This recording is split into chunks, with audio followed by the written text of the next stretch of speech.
ये जो शातिर गैंग है ना भारतीय जनता पार्टी के लोगों की, ये बहुत खतरनाक गैंग है। ये कुछ भी कर सकती है, ये किसी भी हद तक जा सकती है। भारतीय जनता पार्टी को बात समझी जानी चाहिए। चुनाव की हार को देखते हुए नौटंकी ड्रामे कर रहे हैं, नहीं करना चाहिए उनको इस तरह से। लोकतंत्र का सम्मान करो, लोकतंत्र बर्बाद मत करो।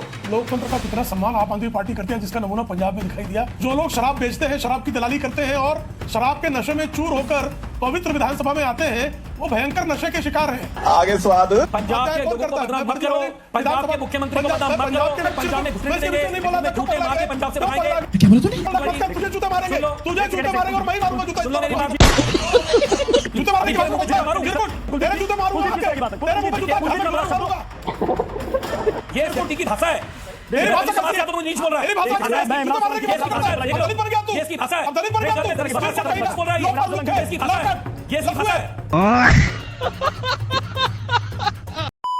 नमस्कार दोस्तों, समाचार 2.0 की और एक धमाकेदार डिबेट वीडियो में आप लोगों का स्वागत है। दोस्तों आज की डिबेट वीडियो होने वाले है बीजेपी के प्रवक्ता पीएम शुक्ला, आम आदमी पार्टी के प्रवक्ता कुलदीप कुमार और टीएमसी के प्रवक्ता संजय शर्मा के बीच में। दोस्तों आज भाजपा पीएम शुक्ला ने अकेले ही टीएमसी के प्रवक्ता संजय शर्मा और आम आदमी पार्टी के प्रवक्ता कुलदीप कुमार की जमकर धज्जियां उड़ाई है। दोस्तों आज बंगाल चुनाव रिजल्ट पर डिबेट चल रही थी, जिसमें टीएमसी के प्रवक्ता संजय शर्मा ने रिजल्ट आने से पहले ही चुनाव हारने का ठिकरा किस पर फोड़ा जाए उसकी इंतजाम कर रहे थे। चुनाव टीएमसी जीते तो ठीक है, अगर हारे तो चुनाव आयोग, केंद्रीय बाहिनी और ईवीएम पर अभी से राजनीति कर रहे हैं टीएमसी। और आज इसका साथ देते हुए आम आदमी पार्टी के प्रवक्ता कुलदीप कुमार भाजपा पीएम शुक्ला से भिड़ गए और इतनी गुस्सा गए कि गुस्से में भाजपा पीएम शुक्ला को जूते मारने की बात कह दी। फिर भाजपा पीएम शुक्ला ने आज आप प्रवक्ता कुलदीप कुमार को जो तोड़ा वो तो आज आपको अवश्य देखना ही चाहिए। दोस्तों आज की ये डिबेट सच में बहुत ही मजेदार होने वाले है, इसीलिए आप लोगों से अनुरोध है बिना स्किप करके वीडियो को आखिर तक जरूर देखना। एंड वीडियो के बारे में अपना क्या राय है कमेंट में जरूर लिख के जाना।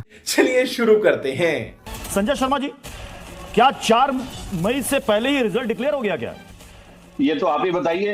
रिजल्ट तो 4 तारीख को डिक्लेयर होना है। रिजल्ट तो 4 तारीख को आएगा, लेकिन अभी से ये माहौल बना देना कि साहब ईवीएम और स्ट्रांग रूम में छेड़छाड़ की जा रही है और ये मिली भगत है, मतलब क्या आपको पहले से नतीजा पता है?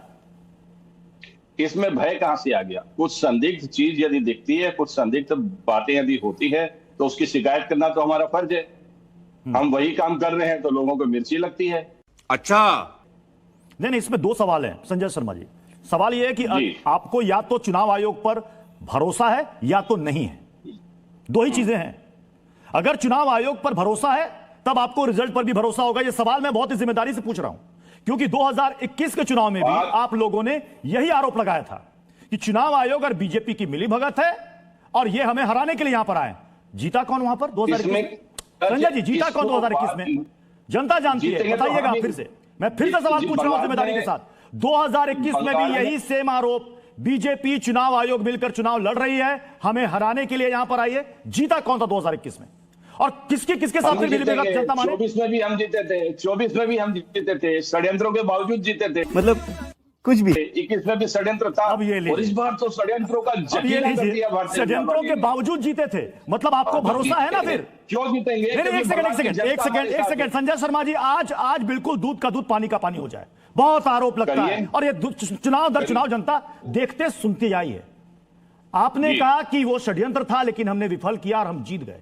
मतलब जब आप जीत गए तब तो चुनाव आयोग एकदम सही, काउंटिंग भी एकदम सही। हम जब तक जीत रहे हैं, जब तक बंगाल की जनता हमारे साथ है और बंगाल की जनता इनके षड्यंत्रों के कारण हमसे दूर थोड़ी जाएगी। एक सेकंड 2021 में चुनाव आयोग किसके साथ था फिर ये बताइए? 2021 में चुनाव कितने चरणों में करवाया गया? कितने चरणों में छोड़ दीजिए, मैंने पूछा 2021 में आप चुनाव जीत गए 200 प्लस सीटों के साथ, चुनाव आयोग किसके साथ? या तो आप मुझे बोलने दीजिए, अपने सवाल एक सवाल उसका जवाब मुझे देने दीजिए, या मुझे टोकते रहिए। ऐसे नहीं चलता है। आप जवाब में उलझ रहे हैं। सही पकड़े हैं। क्या मैं प्रेम शुक्ला जी आपके पास आ रहा हूं, क्या अभी से ही ईवीएम पर ठीकरा फुटना 4 मई को तय हो गया? प्रेम शुक्ला जी देखिए, यह तो जो है दोनों चरणों के मतदान में ही तय हो गया कि भारतीय जनता पार्टी के पक्ष में जनता ने प्रचंड जनादेश देना निश्चित कर लिया है। हार की आशंका की हताशा से स्वयं जो है ममता बनर्जी जी बौखलाई हुई है। वो किसी भी चुनाव में मतदान के दिन सायंकाल 4 बजे मतदान देने के अलावा कभी बाहर नहीं निकलती थी। इस बार सुबह 7:30 बजे से ही बूथ दर बूथ जिस तरह से वो घूम रही थी, जिस तरह से वो लोगों के खिलाफ बातें कर रही थी, वो चीजें अपने आप में संकेत दे रही हैं कि सुश्री ममता बनर्जी को पूरा विश्वास हो गया है कि तृणमूल कांग्रेस पार्टी का इस चुनाव में पतन सुनिश्चित है। और नहीं तो क्या, इस पतन के कारण ही अब जो है वो निर्वाचन आयोग पर आरोप लगा रही है। भाई आपको पोस्टल वोटों की सॉर्टिंग के लिए जब समय दिया गया था, ईमेल भेजा गया था, तो उस समय आपके प्रतिनिधि को वहां पहुंचना था, वो नहीं पहुंचा। आप क्या चाहते हैं कि तृणमूल कांग्रेस पार्टी इस तानाशाही पर आमादा रहेगी कि उसके इशारे पर निर्वाचन आयोग नाचेगा? उसके इशारे पर पश्चिम बंगाल की अफसरशाही तो नाच रही थी, पुलिस नाच रही थी, लेकिन वो चाहते हैं कि केंद्रीय आरक्षी बल भी उसके इशारे पर नाचे, निर्वाचन आयोग भी उसके इशारे पर नाचे, न्यायपालिका उसके इशारे पर नाचे। तो ममता की इस तानाशाही को निष्पक्ष निर्वाचन आयोग ने मानने से इंकार कर दिया। इस पर उनकी बौखलाहट बढ़ गई।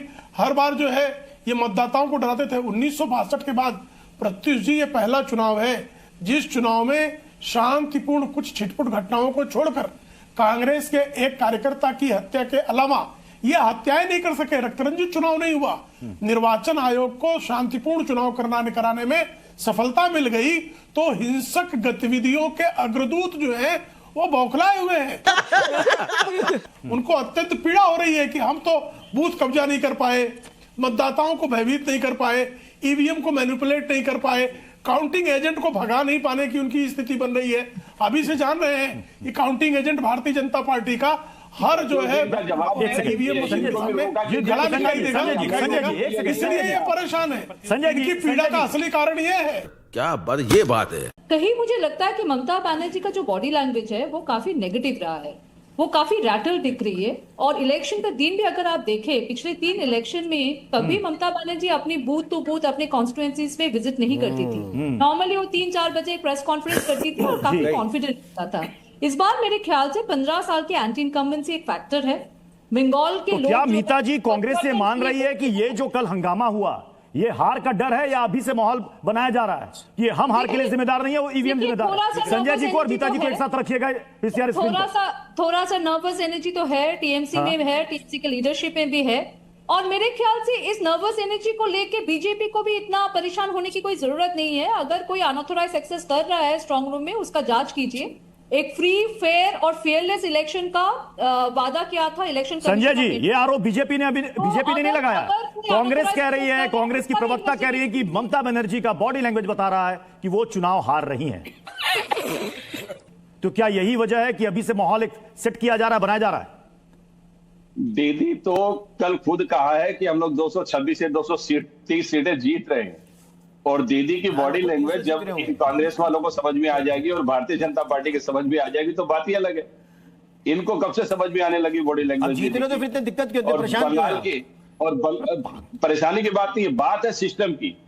बात ऐसा संवेदनशील चुनाव, क्या हम उसको इग्नोर कर सकते हैं? समय पर नहीं पहुंचेंगे, इसका मतलब जरूर कहीं सूचना का कोई ना कोई कमी है। चुनाव आयोग दिन समय से सब कुछ कर लेता तो शायद ऐसी स्थितियां नहीं होती। तो अभी नहीं, कल के हंगामे के बाद अभी आप संतुष्ट हैं? क्योंकि वहां से कुणाल घोष और बाकी सारे नेता संतुष्ट होकर के गए। हाँ ठीक है, उन्होंने कहा है। देखिए मैं इसे ऑन रिकॉर्ड रख रहा हूं, मैं ऑन रिकॉर्ड रख रहा हूं। आज 30 तारीख है, मैं ऑन रिकॉर्ड रख रहा हूं। आपने कहा हम संतुष्ट हैं, फिर 4 मई को मत कहिएगा। 1 मई है आज, 1 तारीख है, माफ कीजिएगा, 1 तारीख है। मैं इसे ऑन रिकॉर्ड रख रहा हूं। आप मत कहिएगा कि 4 तारीख को कि ना हम संतुष्ट थोड़ी जो थे, सब गड़बड़ हो गया वहां। 4 तारीख को तो सारा बंगाल एक बात कहेगा, प्रत्युष जी और आप भी उसमें शामिल हो गए। अरे कोई भी जीते साहब, हम तो बधाई देंगे। अरे आप जीते, बीजेपी जीते, कांग्रेस जीते, हम सबको बधाई देंगे भाई। वो जनादेश है, उसका सम्मान करेंगे। हाँ, 4 तारीख को बधाई देनी है और 4 तारीख को देखिएगा प्रेम शुक्ला जी की भाषा में क्या परिवर्तन आता है। क्या परिवर्तन आ जाएगा प्रेम शुक्ला जी की भाषा में 4 तारीख को? प्रेम शुक्ला जी, अगर मान लीजिए नतीजे आपके पक्ष में नहीं आए, प्रेम शुक्ला जी नतीजे बीजेपी के पक्ष में नहीं आए, तो क्या बीजेपी बोलेगी कि ईवीएम मैनेज हो गया? देखिए, भारतीय जनता पार्टी कभी ईवीएम पर दोष नहीं मढ़ती, कभी निर्वाचन आयोग पर दोष नहीं मढ़ती, कभी 2010-11 याद कीजिए, आपके लोगों ने कहा भारतीय जनता पार्टी हार और जीत, आपके लोगों ने किताबें लिखी थी, बड़ी बड़ी किताबें आपके लोगों ने लिखी थी। नहीं, अब बौखलाहट ठीक नहीं। उत्तर सुन लीजिए मित्र।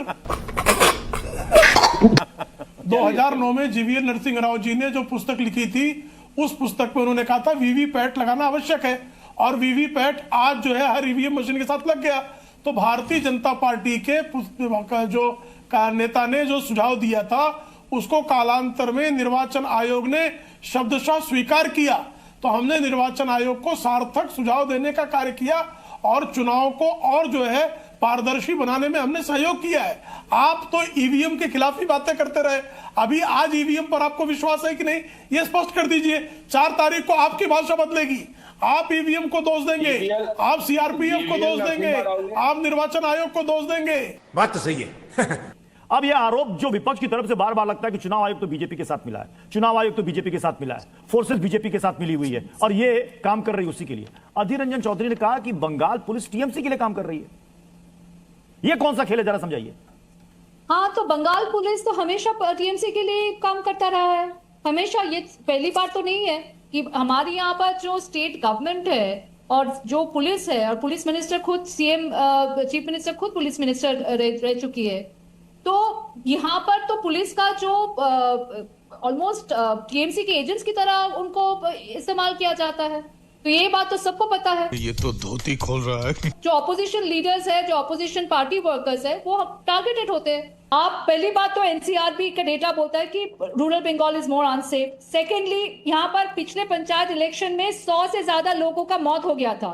सबसे दुखद बात तो ये है कि यहाँ पर जो लॉबी फाइट होता है ना, फ्रैक्शंस के बीच फाइट, उसमें तृणमूल कांग्रेस का नेता का खुद तृणमूल कांग्रेस खुद करता है। आप घटक दल को तो भूल ही जाइए, अलायंस पार्टनर को तो भूल ही जाइए, सेंट्रल के अलायंस पार्टनर। हालांकि वेस्ट बंगाल के अंदर हमारी कोई अलायंस नहीं है, कोई प्रीपोल एडजस्टमेंट नहीं हुआ था। आप तृणमूल कांग्रेस के अंदर एक फ्रैक्शन के हाथ दूसरे फ्रैक्शन के लीडर का खून होता है। आप मुझे बताइए, होता है या नहीं? हैं? ये क्या हो गया? ये क्या सुन रहा हूं मैं? कुलदीप जी, 4 तारीख को जो नतीजे आएंगे वो तो आएंगे, सब कोई देखेगा जनादेश क्या होगा, सबको इंतजार है। लेकिन अभी से ये नैरेटिव चलाना कि साहब स्ट्रांग रूम में गड़बड़ी हो रही है और टीएमसी की तरफ से ये कहना कि बाकी निर्वाचन क्षेत्रों में भी आप देख लीजिए वहां भी मिली भगत होगी, तो क्या रिजल्ट पहले डिक्लेयर हो गया? क्या पहले से हार मान ली? पहले से पता चल गया कि हम हार रहे हैं चुनाव? एक शुरू से तैयार हो गया कि 4 मई को बोलना क्या है 11-12 बजे के बाद? कुलदीप जी, मेरा ये कहना देखिए, मैं खुद चुनाव लड़ चुका हूं, निगम काउंसलर से लेकर एमएलए से लेकर एमपी तक के चुनाव में लड़ चुका हूं, 2 बार एमएलए का लड़ चुका हूं। पहली बात तो मैं ये बता दूं कि स्ट्रांग रूम में कोई भी कैंडिडेट अपने ईवीएम के पास, मशीन के पास जा सकता है। वहां ईआरओ बैठे होते हैं, उनसे परमिशन लेनी होती है। अगर आपको कोई संशय है तो वहां आप उसको क्लियर कर सकते हो जाके। पहली बात ये होती है, तो इसलिए अगर ममता बनर्जी वहां पर गई या उनका इलेक्शन एजेंट वहां पर गया तो उसमें कोई गलत नहीं है, वो जा सकती है उसके अंदर, चुनाव के कानून के मुताबिक भी वो जा सकती है। पहली बात ये। दूसरी बात मैं पूछना चाहता हूं, अगर ममता बनर्जी वहां गई तो भाजपा के कार्यकर्ता वहां क्यों गए? उन्होंने वहां उद्दंड क्यों किया? उन्होंने वहां गुंडागर्दी क्यों की? दूसरी बात यह भी आपने कहा कि अगर ममता बनर्जी वहां पहुंची हैं, वो हताश है, वो निराश है, तो फिर इसका मतलब पश्चिम बंगाल में टीम चुनाव हार रही है। ऐसा नहीं है। 67 सीटें हमारी दिल्ली में आई थी, लेकिन हम ईवीएम की रखवाली तब भी कर रहे थे क्योंकि हमें पता है ये जो शातिर गैंग है ना भारतीय जनता पार्टी के लोगों की, ये बहुत खतरनाक गैंग है। ये कुछ भी कर सकती है, ये किसी भी हद तक जा सकती है। हिपोक्रेसी की भी सीमा होती है। और आपने देखा ना बंगाल के अंदर कैसे ईडी से लेके सीबीआई से लेके इस लोकतंत्र को कमजोर करने की, डेमोक्रेसी को कमजोर करने की कोशिश भारतीय जनता पार्टी कर रही है। केवल सत्ता के लालच में, सत्ता उन्हें चाहिए, किसी भी कीमत पे चाहिए। उसके लिए उन्हें मंगलवार को मछली खानी पड़े, उसके लिए उन्हें धर्म भंग करना पड़े, उन्हें कुछ भी करना पड़े, उनको जाके केवल और केवल उनको चुनाव जीतना। लेकिन मैं आपको बता दूं, इस सबके बावजूद भी पश्चिम बंगाल की जनता ममता बनर्जी जी के साथ है। उन्होंने वहां काम किया है, महिलाओं के लिए काम किया है, लंबी लंबी कतारें आपने देखी, और वो चुनाव पूरी मैं आपको जिम्मेदारी से कह रहा हूं कि 4 मई को नतीजे आएंगे। ममता बनर्जी एक बड़े मैंडेट के साथ पश्चिम बंगाल में मुख्यमंत्री बनेंगी। भारतीय जनता पार्टी को बात समझनी जानी चाहिए। चुनाव की हार को देखते हुए नौटंकी ड्रामे कर रहे हैं, नहीं करना चाहिए उनको इस तरह से। लोकतंत्र का सम्मान करो, लोकतंत्र बर्बाद मत करो। देश याद रखेगा, चुनाव आते जाते रहते हैं। रुक, तेरे को बताते लोकतंत्र का कितना सम्मान आप आदमी पार्टी करते हैं, जिसका नमूना पंजाब में दिखाई दिया। पंजाब में कांग्रेस के नेता, जो विपक्ष के नेता हैं, उन्होंने विधानसभा में संवैधानिक पद पर बैठा व्यक्ति कैसे शराब पीकर आता है इसका प्रमाण दिया। तो जो लोग शराब बेचते हैं, शराब की दलाली करते हैं और शराब के नशे में चूर होकर पवित्र विधानसभा में आते हैं, वो भयंकर नशे के शिकार हैं। आगे स्वाद उनको ये समझ में नहीं आ रहा क्या करना है। फर्जीवाड़ा यहाँ बैठ के मत चलाओ। पंजाब के लोगों को बदनाम मत करो, पंजाब के मुख्यमंत्री को बदनाम मत करो। पंजाब के लोग तो कितना भी कर लो, पंजाब में घुसने नहीं देंगे, जूते मार के पंजाब से भगाएंगे। क्या बोला तूने? पंजाब में घुसने नहीं देंगे, नहीं बोल रहा में था, क्यों जूते पगला मार गया के है? पंजाब से क्यों भगाएंगे। पगला गया है? ये ध्यान रख लो मेरी बात। तू तड़ाक मत कर, तुझे जूते मारेंगे, सुन लो, तुझे जूते मारेंगे और मैं ही मारूंगा जूता। सुन लो मेरी बात। प्रेम जी, कुलदीप जी, प्रेम जी, जूते मारने की बात मुंह पे जूते मारूं? चिरकुट नहीं, इस तरह की तेरे जूते मारूंगा, तेरे जूते मारूंगा, कुलदीप, किस तरह की बात है? तेरे मुंह पे जूता कुलदीप, घर में मारूंगा। शब्दों की मर्यादा रखें, शब्दों की मर्यादा रखें। मैं साफ कर दूं कि बंगाल पर डिबेट है। लोफर लुक्के लाकर बंगाल की बात करें हम बंगाल की बात करें। ये भाषा है, इसकी देखो, ये इस व्यक्ति की भाषा है। मेरी भाषा समाज से आता तो मुझे नीच बोल रहा है। मेरी भाषा मैं जूते मारने की बात करता है। अब दलित बन गया तू, ये इसकी भाषा है। अब दलित बन गया तू, समाज से आता तो नीच बोल रहा है। लोफर लुक्के, ये इसकी भाषा है, ये इसकी भाषा है।